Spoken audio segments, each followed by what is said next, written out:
आणि गुरूंचे जे 5 प्रकार आहेत त्यात सर्वप्रथम गुरु, सद्गुरु, परमगुरु, परात्पर गुरु आणि गुरुतत्व हे शेवटचं तत्व आहे.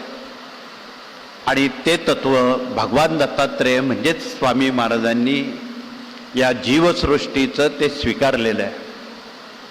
न कळत आपण खूप मोठ्या शक्तीजवळ सेवेनं आपण पोचलेला आहे.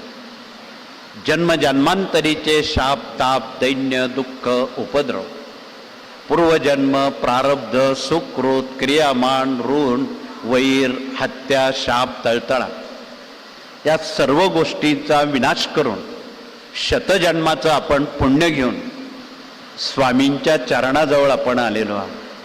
ही परमभाग्याची बाब. आपण प्रतिवर्षी स्वामींच्या चरणावर ही सेवा रुजू करण्याची आपणाला एक नामी संधी स्वामींनी दिलेली आहे.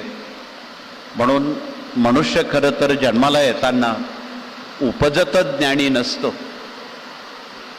त्याला खूप ज्ञान संकलित करावं लागतं आणि ज्ञानवाढीसाठी 5 गुरु लागतात. त्यातले पहिले गुरु जन्मदाते आई वडील आहेत. लालन पालन संगोपणापर्यंत आई वडील आपली जिम्मेदारी घेतात. तदनंतर दुसरे गुरु प्राथमिक शिक्षण शिकवणारे आहेत. आपण मुलांना शाळेत का पाठवतो?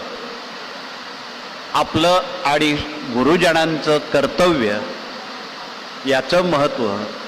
प्राथमिक गुरु विद्यार्थ्यांवर संस्कार अंतःकरणावर पोचवत असतात. तिसरे गुरु उच्च शिक्षण शिकवणारे आहेत. चौथे गुरु पायावर उभं करणारे आहेत. आणि एकदा तो पायावर उभा राहिला की त्यावर ग्रहस्थाश्रमाची जिम्मेदारी पालक लोक आपल्यावर देतात किंवा आपण होऊन घेतो. आणि ते ग्रहस्थाश्रमाचं ओझं वाहता वाहता आपण वृद्धापकाळ जवळ आलेला असतो. वृद्धापकाळानंतर आपलं पुढील नियोजन श्रावण बाळाप्रमाणे, पुंडलिकाप्रमाणे पुढील पिढ्यांनी करावं म्हणून आपण मनशांतीच्या शोधात असतो. आणि हरवलेली मनशांती ही बाजारात विकत मिळत नाही. देव काही बाजारातला भाजीपाला नाही आणि मनशांती तर बाजारात मिळत नाही. ती शोधण्यासाठी अध्यात्माची नितांत गरज आहे.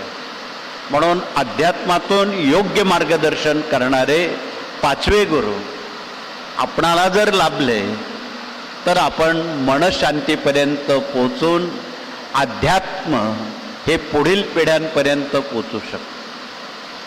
ज्यांना हे 5 गुरु लाभतील तो मानव होण्यास पात्र ठरेल. म्हणजे मानव होण्यासाठी या 5 गुरूंची नितांत जरूर आहे, आवश्यकता आहे.